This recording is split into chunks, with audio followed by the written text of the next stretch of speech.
வடக்கு சட்டமன்ற தொகுதியில தேர்தல் பணியில் ஆரம்பிச்சிட்டீங்களா? வடக்கு சட்டமன்ற தொகுதியில நிகழ்ச்சி ஆரம்பிச்சது மகளிர் அணியினுடைய மாவட்ட தலைவர் அவர்கள். நான் இந்த விழாவில் கலந்து கொள்ள வந்திருக்கிறோம். எல்லா கட்சியோட மகளிர் அணி தமிழ்நாடு முழுக்க இருக்கு. எந்த இடத்துல வேணாலும் நிகழ்ச்சி ஆரம்பிக்கலாம். பிஜேபியும் ஏடிஎம்கே சேர்ந்து வந்திருக்கீங்க. லோக்கல் எம்எல்ஏ வரல, நீங்க வந்திருக்கீங்க. அப்படிங்கிறப்ப நீங்க தான் இனிமேல் இந்த தொகுதியில போட்டியிட போறீங்களா?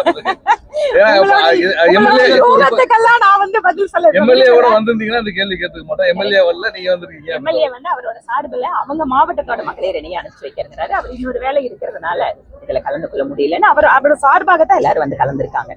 ஜனநாயகன் படத்துல மத்திய அரசின் தலையீடு இருக்குன்னு சொல்லி ராகுல் காந்தி குற்றம் சாட்டியிருக்காரு. தமிழ் மக்களின் குரல் வலையை நெருக்கி எப்படியும் தமிழ்நாட்டில் மீண்டும் வர முடியாது.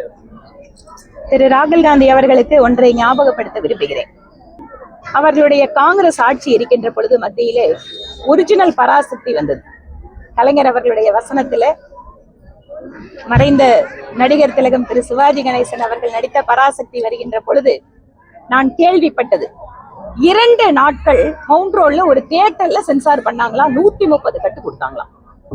அப்படிப்பட்ட ஒரு பாரம்பரியத்தை வைத்திருக்கக்கூடிய திரு ராகுல் காந்தி அவர்கள் எமர்ஜென்சியை கொண்டு வந்து இந்த இந்திய நாட்டினுடைய குரல் வழியை நெரித்த காங்கிரஸ் கட்சியினுடைய தலைவர் திரு ராகுல் காந்தி அவர்கள் இன்னைக்கு ஜனநாயகன் படம் அவர்கள் கட்டு கொடுத்திருக்காங்க, இல்ல அது லீகலா கோர்ட்டுக்கு போயிருக்கு, அது நீதிமன்றத்தினோட கையில இருக்கு அப்படின்னு தெரிஞ்சதுக்கு அப்புறம் வேண்டும் என்று ஏதாவது ஒரு வழியில் பிஜேபியை குறை சொல்ல வேண்டும் என்பதற்காக இந்த கருத்தை அவர் சொல்லியிருக்காரு.